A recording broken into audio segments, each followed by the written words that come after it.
issues separately, along with along with other issues when we are talking about the Representation of People Act and other related issues. All right. I don't know if you had a look at the Hindu newspaper today. Did you? No? Okay, fine. So there is one specific article in the Hindu which is talking about why the election commission is deregistering political parties. What are registered political parties, unregistered parties, all those background details. We'll discuss some other time because we'll be taking up the entire Representation of People Act and the issue of elections separately. So I'll briefly tell you what you should be reading in today's articles from the Indian Express, but I will be explaining a few important articles which are important in the long run for your exam separately. Request everyone to put your phones on silent. There was someone else also. Um, let's begin. The first article.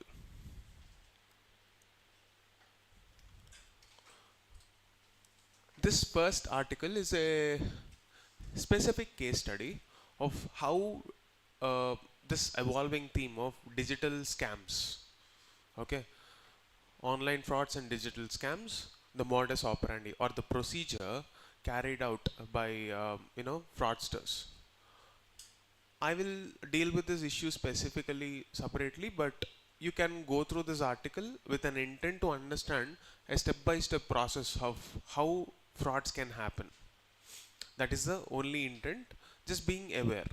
There is nothing specific for exam purpose that I want you to focus on, because at an exam level you are either asked about some methodology of carrying out a digital fraud or an institutional mechanism to avoid that digital fraud.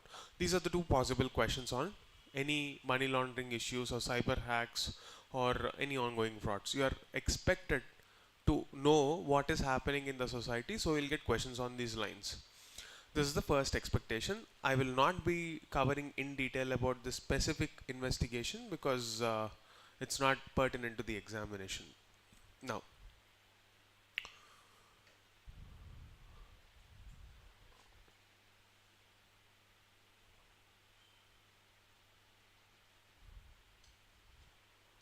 okay, this is the most important article for the day. Um, I'll give you a brief background about this person, Madhav Gadkil. He is prominent. He's one of the most prominent ecologists in the Indian environmental conservation scene. He's also famous for his committee on the Western Ghats uh, conservation, because he came up with a lot of technical details which are responsible for whatever conservation measures we are having today.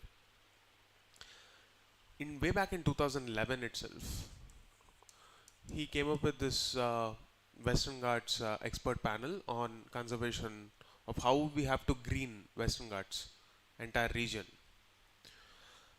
You can also quote this person as a role model in ethics, in environmental ethics. In this, in 2024, he got Champions of the Earth award. This is given by UNEP. Please note this. He's also awarded with Padma Shri, if I'm not wrong, in 1981. Please go through that once again. Just cross-verify this fact if he is given Padma Shri. He's also a Padma Bhushan awardee. What is the highest civilian award in India? Bharat Ratna. Who gives this award? President? Prime Minister? What is Article 18?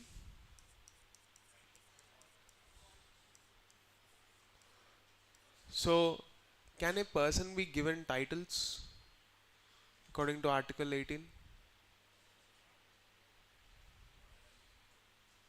Yes. Is Bharat Ratna a title? Is it an award? Is it allowed? Of course it's allowed. So, okay, these are the homeworks that you need to do. What is allowed under Article 18? What is not allowed under Article 18? What is the role of president in accepting and rejecting an award? Who can take an award from the foreign dignitaries? Who cannot take? These are the steps that you need to focus on while solving any question related to Article 18. Then, second homework.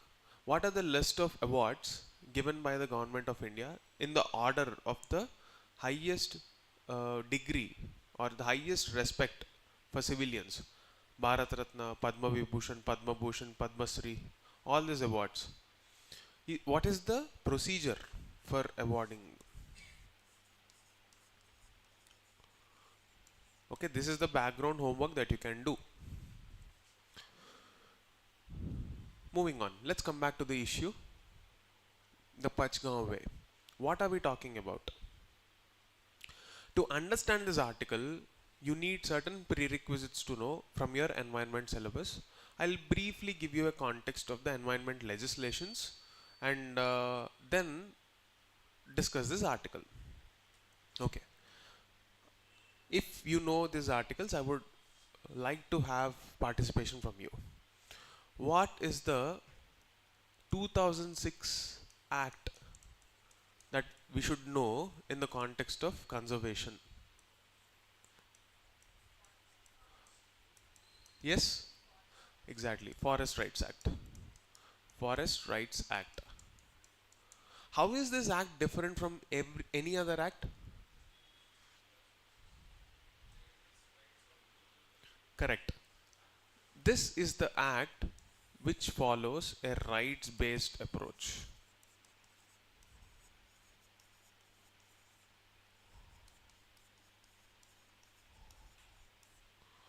What is a rights based approach?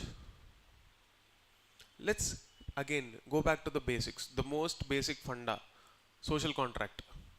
In a social contract between an individual and the state,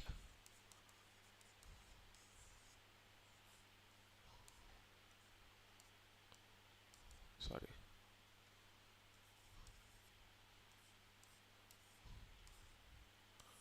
in an individual, in a social contract between the individual and the state, what is state supposed to give to the individual? Rights, exactly. What is an individual owing to the state? Duty. What is the nature of this right? It is legal in nature. What is the nature of this duty? It is moral. So this is the scope of GS2. This is the scope of GS4, ethics. Clear? Now why am I talking about all of this? Let's see. In a rights based approach, the obligation of the state is to ensure that the purpose with which that right is existing is not neglected. Having a right, just having a right is not enough. It needs to be implemented in spirit, and if that is not implemented, you have checks and balances within the system where you can approach the courts. This is the mechanism of enforcement so that an end objective is achieved. I'm not just talking about this one environment aspect. Like every day, I try to link it back to the same concept. See, we have to, where will you see the influence of current affairs the highest? It is in polity, environment, economy, science and tech. These are the four subjects where highest influence of current affairs is found. And we have to stop, we should not stop just at those four subjects. We have to move beyond those subjects also. We have to learn how to apply it in ethics, how to apply it in essay, and develop a holistic understanding of the concept. So when we are talking about specific case studies like this, you need to relate it back to the concepts so that you uh, develop the methodology of thinking. So here we are not just talking or confining ourselves to the issues here, because you need to develop this natural thought process on any rights based approach. Where should you apply a right? A right is given to people in a situation where the vulnerable sections have no other way to demand the state. Otherwise, if you don't give them rights, what can happen? Their entire livelihood is probably taken away. And this actually, the Pachgaon model or the uh, rights based approach in Maharashtra is an excellent case study even for your anthropology optional. I'll tell you, so you understood. Now that we understood the rights based approach, now what is the second thing you need to understand? Importance of forest conservation. I'm dealing from the basics because you need, these are the prerequisites. I see some new faces you might not have finished your environment classes, so I'm just giving a background. What is the importance of conserving natural resources? Because earth as a system, if you're talking about earth as a system, in that system there is a very very important element. That element is time lag. What is this time lag? What is the system? Let's understand. See, if you are using one resource, let's say for example a fossil fuel, it is a non-renewable resource, meaning that it will not be reproduced again. Why are we saying it will not be reproduced? Because it will take millions of years to form that natural resource. In our lifetime, we cannot expect that to be reproduced in the same way. Okay? So this millions of years of timeline, the time lag makes it a limited resource, given the fact that we only live here for a few generations in the time scale. Okay? So when you are looking at earth as a system, there is a limitation. There is a limitation to how much you can extract. And once you respect that time lag, you will appreciate the fact that natural resources cannot be extracted as you wish. You need to respect a certain boundary. Otherwise, you will see this word called inflection point or tipping point. This terminology, tipping point, is often used in environment to indicate the fact that it is a point of no return. If you cross that line, there is no return towards stability as we know today. The world will completely change forever. For example, tipping point. As of now, according to a global body called IPCC, which produces something called assessment reports. Periodically, it produces some assessment reports on climate change. So according to this, if you breach a threshold where your temperature, the global temperature, where the average is maintained at x, if that threshold changes from x to x plus 2, there is a point of no return. This is called the tipping point. Okay? In the larger context, to avoid this tipping point, we have to go back to conservation of natural resources, where forests, another term, if you don't know the background of environment, there is another term called carbon sink.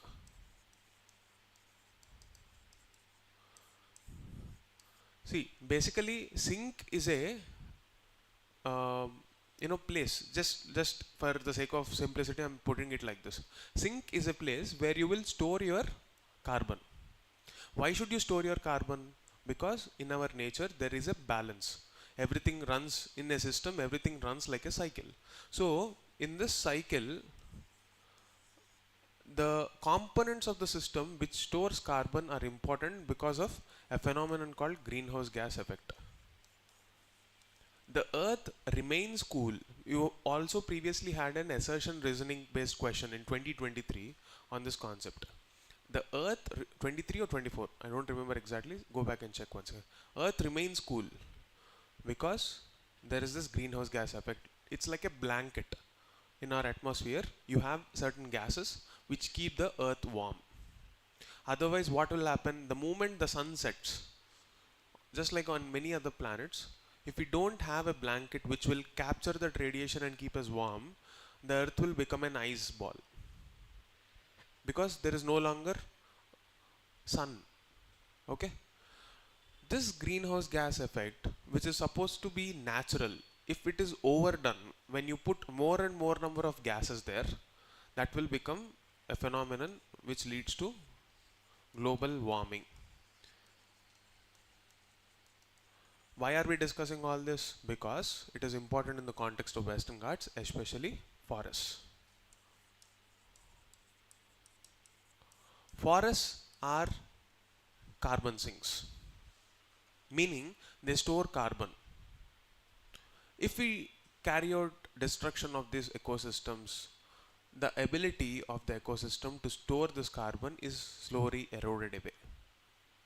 Why are they getting destructed? Because we are cutting down forests, we are building tourist resorts, factories, we are respecting the capitalist interest over ecology. So this is how the entire background of this article should be understood. Now once you understood the prerequisites needed for making sense of this article, you will move back to a very classical debate called economic growth versus ecological stability or conservation. What is this debate about? Let's understand. If you take a look at entire real estate development or how human settlements came into existence across history, what is history telling us? Go back to Indus Valley civilization. Every civilization came into existence because of our ability to manipulate nature. The difference between human beings as a species and every other species is our ability to think, our cognition, our mental capacities. Right? In the context of that evolution, human beings were able to adapt to the nature in the initial days, manipulated in the later stages, and this manipulation coincided with what we know as industrial revolutions. Again, I discussed this topic of industrial revolution in the previous classes, so I am not repeating what industrial revolution is. I think you already know. Those who are regular to the classes, you will know what are the 4 industrial revolutions, the respective takeaways, the present phase of industrial revolution and its impact on society. We have discussed all of that. Globalization, I'm not going into that. But the ability to manipulate environment and its link to economy has been the constant story, because there is limited space. Either human beings have to reduce their population or adapt to the environment. You will see animals or birds, they just adapt. They don't cut down the trees or they don't do anything that will destroy the nature. Human beings, ironically, supposed to be the most intelligent species on the earth, have just been going in the opposite direction. We are destroying our environment primarily because we want to populate. And this is the classic battle between, ideologies. Should we go for economic growth, or should we go for a conservative nature-led solution based and adapt to the nature, live a simple life? This has been one of the most classical debates of human history. Should we manipulate our environment and grow and grow and grow because that is what human beings are always known for, or should we respect the stability of our environmental systems and just contain our greed. This is the debate in which this article makes more sense. Let's come back to the person, Mr. Gadgil, an ecologist who mentioned multiple times through his works, through his um, you know activism, through his contributions to the Prime Minister's Advisory Council, through his technical reports on why we should conserve Western Ghats, which is the biodiversity hub. It's one of the mega biodiversity hubs, not just in India, but across the world. It's a home for many endemic species. What is endemic species? Endemism refers to a phenomenon where the flora and fauna, that is the animals and the birds, are only found in that region because the conditions that facilitate their growth are only visible there. If something happens to that habitat, they're gone forever from the face of the earth. So what? Why should we care? You must be wondering. Because imagine, I'll give you an analogy that you all understand. Imagine a pandemic like COVID. Okay? A pandemic like COVID, which took many people away from the face of this earth because of a small virus. Imagine that happening in plants. An entire ecosystem getting destroyed. The reason why we were able to survive is because we were not alike. Our body had differences. Our bodies had differences in the way we adapted. Not every human body had the same immunological response. Why is it like that? It's a mystery. We don't know yet completely. Is there a clear-cut reason as to how this person will get affected and that person won't? You have some markers. You have very clear markers as to the probability of someone getting affected, but you don't have a clear-cut explanation and a predictive model that okay, this person will definitely be affected, this person is not going to be affected. That's a mystery of nature. So, as much as we don't understand the complete background about our human body, we also don't understand the complexity of diversity in nature. And when you don't understand something, the best way to deal it is not to disturb it, because you will not be ready for the consequences. And that's exactly what's happening. Take the case of 2018 Kerala floods. Even now, as we open our newspapers today, in Jharkhand, in the Singhbhum district, you have floods. Himachal Pradesh is witnessing flash floods. Every monsoon, you have flash floods in one part of the country or the other. Take a look at the plight of Himalayan states. It is at a very converging point where multiple disasters can impact the lives of people. You can have landslides, you can have earthquakes because it is in a tectonically unstable region. You can have flash floods, you can have cloudbursts, you have glacial lake outburst floods. What not? And if worse, if nothing happens, like if you have a re-event, there can be a possibility of a stampede. Is this the kind of life that we should be living, or should we move towards a nature-based solution? And it's not the prerogative of one person, or it's not the wish of one individual alone that will bring this back. It needs to be given by the state as a right to the citizens by respecting the limitations of that ecosystem. Here is where you should know the concept of ecological footprint or carbon footprint. Please go back and do your research on this.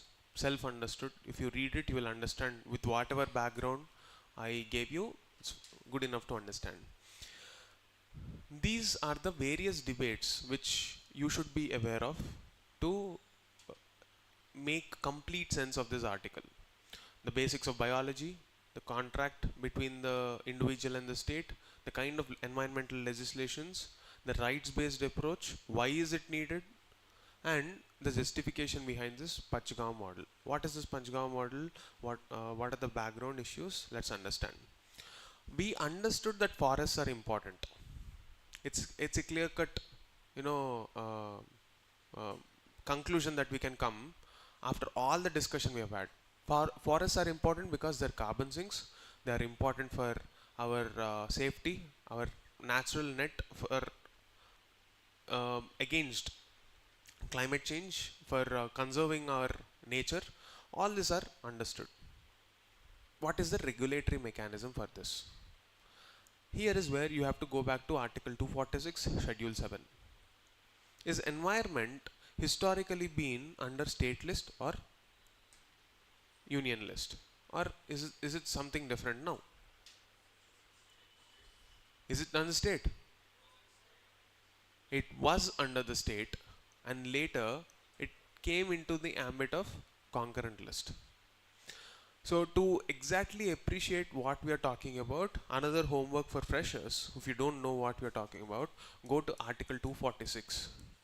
In Lakshmikant, you will have a chapter called Center-State Relations. Okay. In Center-State Relations, you will see the concept of federalism. Under this federalism, you will see Article 246, and under 246, you have something called Schedule 7. In this Schedule 7, which talks about the division of powers between center and the state, there are 3 lists. These 3 lists are union list, concurrent list, state list. In that, see where you will have the subject of environment. It is historically been under the states and then later it went under concurrent list. So you will have the genesis of this article in the historical manipulation of forest reserves as a legacy of the British. Forest departments right after independence are continuing the legacy of the British manipulation and extraction of forest resources. So you have something called the Forest Conservation Act. You have the Forest Rights Act. The difference in the approach between these two is power control. There is a power asymmetry. Power should not be in the hands of government in a democracy. This is important because there is a principle called constitutionalism. Constitutionalism.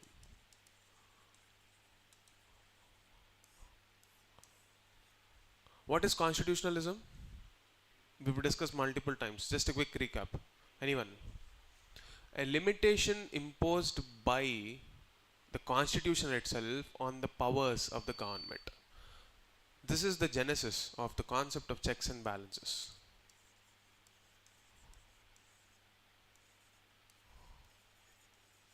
See, all these concepts are important whenever you're reading. Just don't look at this like information that needs to be summarized. You need to contextualize this article and understand it like this. Checks and balances.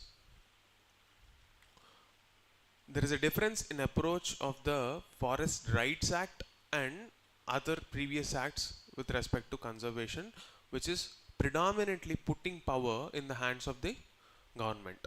The problem with this approach, as we can see in this article, as explained by Mr. Madhav Gadgil, we'll go into the details now. Forest departments are state-led, meaning the state government-led.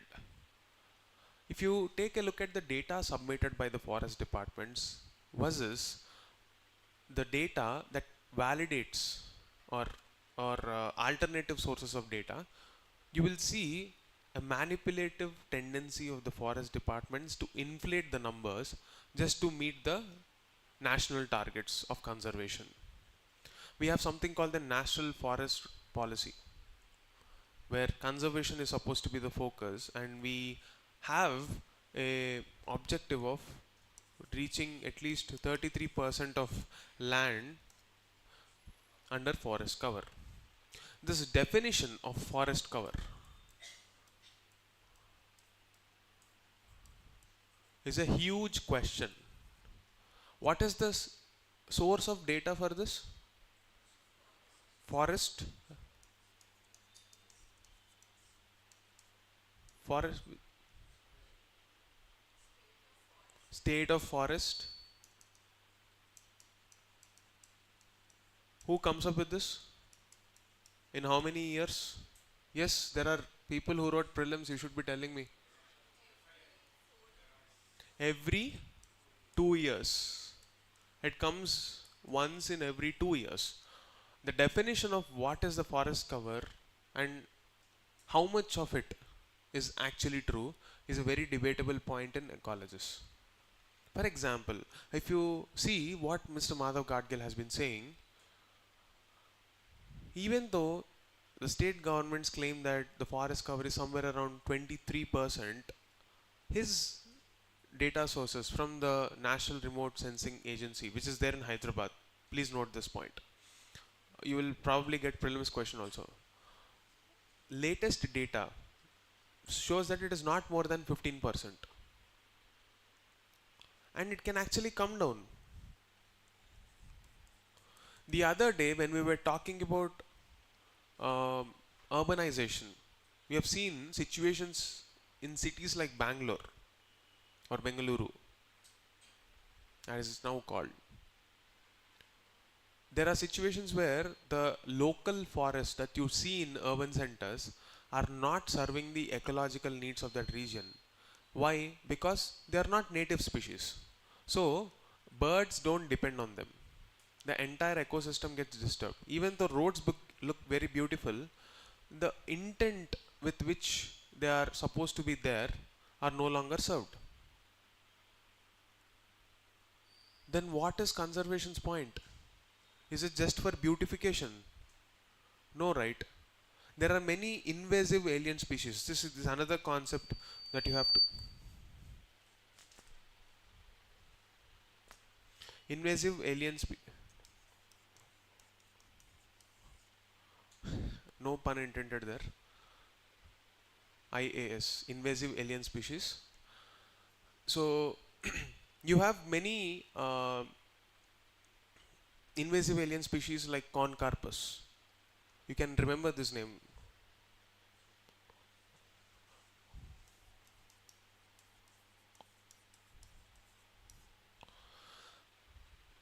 Concarpus plants, which are like, just Google them once you will see, you will find the picture. They are planted across cities for beautification. They don't serve any other purpose. In fact, they'll kill the local flora and fauna, not fauna, flora, and disturb the ecological balance.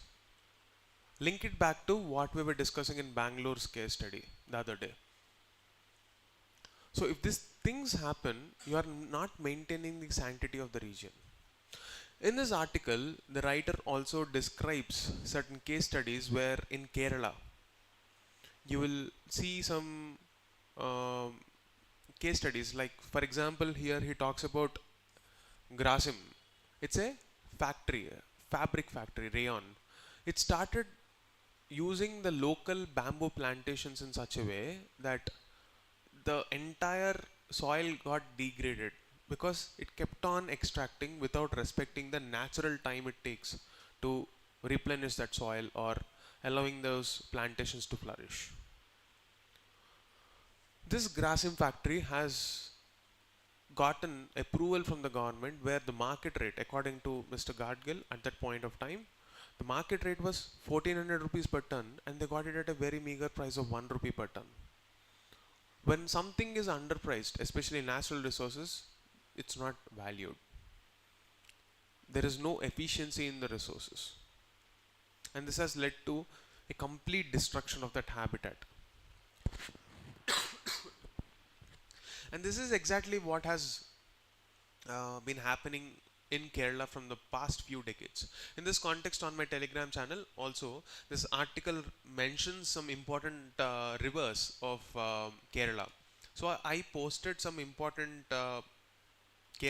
facts about the rivers of Kerala in the order of their length.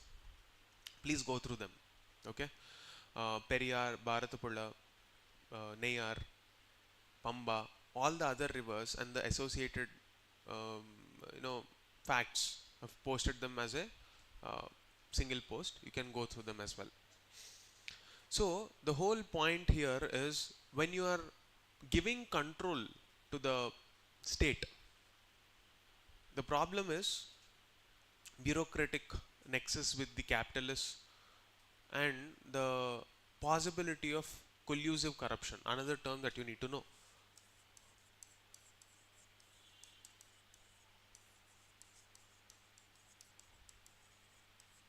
What is collusive corruption? Where you see a nexus between politicians, bureaucrats and capitalists.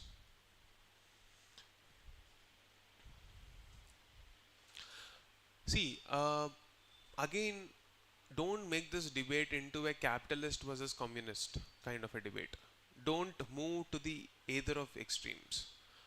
Remember your job description. You are here for the welfare of people, and that welfare concept includes every single human being, and this includes the tribes as well. If you are an anthropology student, this is all the more important to respect their culture. In anthropology optional, you will see land as an important facet. Land is central to their identity. It's like the glue that holds them together. Remove that point away from them, entire structure of that society collapses. Everything is dependent on land. So land alienation is the single most important factor in understanding tribal issues. When you are taking away their piece of land, when they're living in a forest, you're essentially wiping their existence away from the face of this earth. And that is not what a democracy does. And they have a voice, especially the vulnerable sections have a voice. They need to have a voice. They don't have a voice, they need to have a voice. And that's why in this kind of situations, we are going back to the first step where we started, a rights-based approach. But mere existence of rights is just not enough. When you don't educate the tribes about the rights they have, there's nothing much that you can do, and this is where civil society comes into the picture.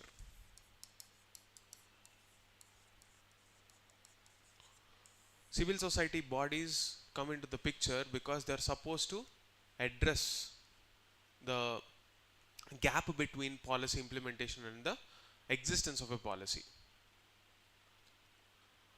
Because there is a room for civil society in ensuring the last mile delivery, we have to respect them. But it also brings certain other challenges. In the same context, you have to extrapolate our thought and link it to internal security. Why? Because these same civil society bodies, in the name of environmental conservation, are taking funds from elsewhere and creating propaganda against economic development, where there are proven cases. Even when everything was safe, these advocacy groups try to distort the narrative in the local population, where they're supposed to educate and create opportunities. Even environmentally safe economic growth models are also obstructed. A case to the point being, there is a social enterprise which was trying to make agarbattis using the flower petals. A organized propaganda happened that these flower petals will actually disturb the ecological balance of that region, because those flower petals are going, I mean, if you extract those flower petals, it will disturb the balance of that region, because honeybees depend on it. There is a limitation to how much we can extract without disturbing the ecological balance. That model can be used. But what happened in that region? Honeybee cultivation, or the honey extraction, is the major economic activity, and that has been used by these civil society bodies. And later it was found, I don't remember the name of the organization, later it was found that this body was not submitting the annual audits to the home ministry. Where is it getting its funds from? How are they utilizing those funds? Are they using it for money laundering? Or why is it that they're getting so much funds for advocacy alone? None of those justification existed. So you will also see the presence of these civil society bodies in the garb of advocacy, which were there are some genuine bodies which are doing this, which are you know uh, plugging the gap between the policy implementation and the intent, and there are other bodies who are hiding in the plain sight like this. You really understand the complexity of governance. This is the complexity of governance, and that's why we have to put rights. See, this is a beautiful article because it clearly lays down through evidence. It is not based on opinions. And we're talking to a person who has the experience of dedicating an entire life to a region. In his previous articles that I posted on the Telegram channel, you will also see how his warnings became true in the case of 2018 floods, Goa floods, time and again. He always highlighted how the state was taking away this rights based approach. What is the 73rd and 74th Amendment Act? It is about empowering the local bodies. Decentralization of democracy, where panchayats are taking the lead. In a very historic case where panchayat in Kerala denied permission to a Coca-Cola factory, the High Court intervened and struck it down, and the state government said that the plans of panchayat are probably impractical. When there is dissonance within the democratic structures in the same state, what is the recourse if not a rights based approach? That is what Mr. Madhav Gadgil always advocated, a bottom up approach where the decision making should be placed in the hands of the people, and the best way to do it is the Forest Rights Act. What is the Forest Rights Act? I'll quickly give you a recap. You can go back and read it again.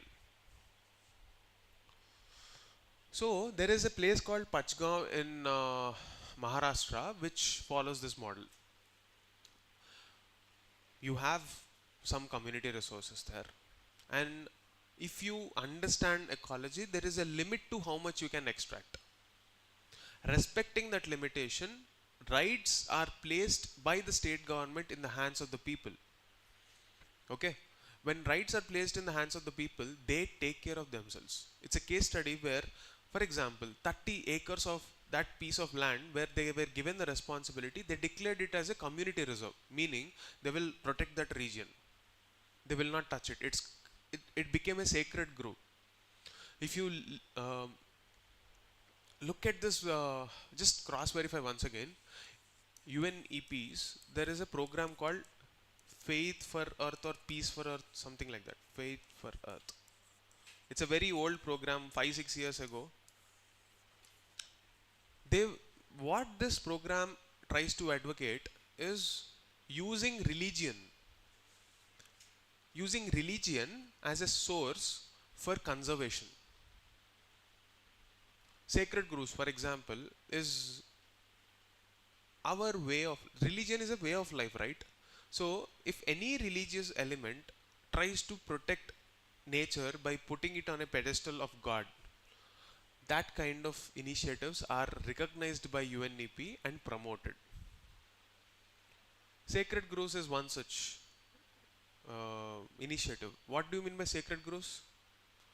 It's a piece of a land where the community thinks it is equivalent to God. They don't touch it. They conserve it, nourish it, and respect it. So when you follow a rights-based approach, this is how they will look at the issue. And this is a best case study practice that we need to follow, and that's why I've went into this depth and explained all the relevant articles so that you keep this in mind.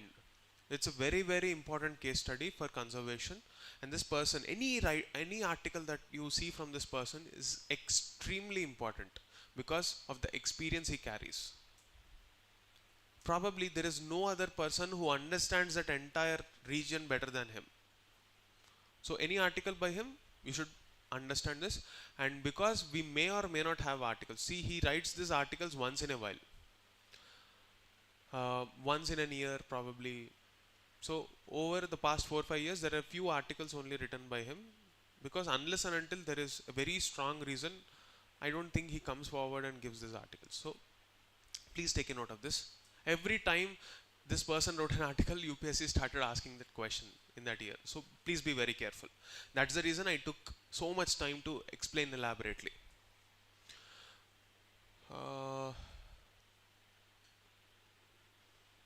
Again, the emergency. I think the content was not enough. They must probably print a book. Indian Express is probably the most affected newspaper at that time. So fair enough. They have a lot of stories to share. Please go through these articles again. Okay. Then this last article, and I am not talking about any technical details here, but I will give you a framework of thought that you need to note down. So use these questions. Question number 1. Go back to your basics of budget.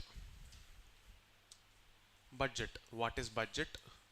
From Lakshmikant, is there a technical term called budget in constitution? If no, what is an annual financial statements?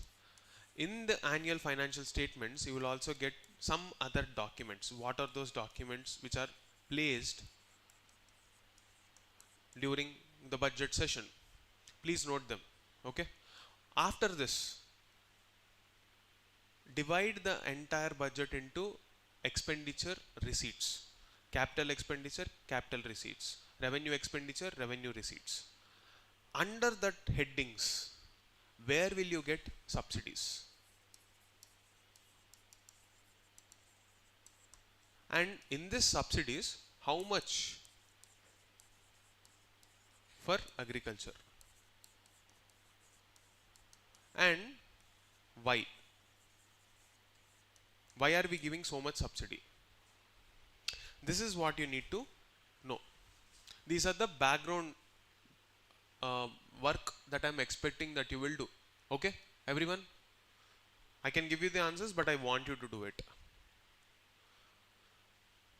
In this, we are looking at a methodology of thinking. The story here is that you have something called DAP, which is the second most used fertilizer, where we are depending on China. In this, the phosphate that is present, which is important for agriculture, is now not imported by China because it is useful in its energy transition for e-vehicles. As a result, it led to some positives and negatives. Whenever you look at any global value chains, GVC, what is this global value chain? Let's say if you have an end product, let's say like a car, each component is produced in one country and assembled in some other country. By this, they are optimizing the cost. This is global value chain. Let's say engine is produced in China. The metal doors are manufactured in India. The mirrors or some other micro components probably must be procured in Philippines and manufactured in Philippines, and everything is assembled back in the US. This is how global value chains work. Okay, in this global value chains, you have to always remember any country will be at a risk if they're depending on one country. Like say for example, in the time of pandemic on China, the world was depending on China, and due to lockdown, entire manufacturing processes were affected. Similarly, in the case of India, you have to always look at global value chains and see if we are overtly depending on any one country. This is a case to the point. India was overtly depending on China for DAP. And this was an opportunity for India to diversify and look at other countries like Saudi Arabia and Morocco. That is the first takeaway. Second takeaway is India should move towards Atmanirbharta in fertilizers. if it were to call itself as the hub of agriculture? In this context, the third homework that I want you to do is read about agricultural export policy of 2018. Okay? We have a target of reaching $300 billion. Also, what is the foreign trade policy's target, FTP, as a percentage of GDP? It is 2.5 to 3% of global exports. Clear? This is the importance of this article. This threat of GPS interference, another important article. I posted this on the Telegram channel, you can go back. I will simply explain what you should be focusing on. There is a difference between spoofing and interfering. Feeding wrong data and blocking the data. There are two possibilities of your GPS signal being manipulated. Let's say you are on a route. You are trusting Google Maps and suddenly on a highway GPS signal is cut and you are at a crossroad, either this direction or this direction. What will happen? You might get lost. So if someone, let's say there is a police chase and police are depending on GPS. If the thief is smart enough, is like Hrithik Roshan in Doom 2. Let's imagine. He will cut the GPS signal. What will happen to the police? They are lost. All they can do is read Robert Frost poem Road Not Taken at the junction. You know that poem? How many of you know that poem, Robert Frost Road Not Taken? Read it once again. Visualize that Doom 2 scene and read it once again. You'll have fun. Anyway, coming back. The other possibility is that spoofing, GPS spoofing, where wrong data is fed. And this is all the more important in security issues. If there is a cyber attack and wrong information is fed to our security systems, what can happen to them? That is why, even again, just like in the case of DAP, in our case also, Atmanirbharta becomes important. GPS is not Indian, it is American. So, in this context, what are the various global positioning systems or the global navigation systems by different countries? There is a previous year question. I am expecting that you read them. What is the GPS version of India? It's called Navic. What is the range? What is its limitation? What is the historical context in which it came into existence? All this I'm expecting that you will do your homework. That's it for today. See you in tomorrow's class. Okay?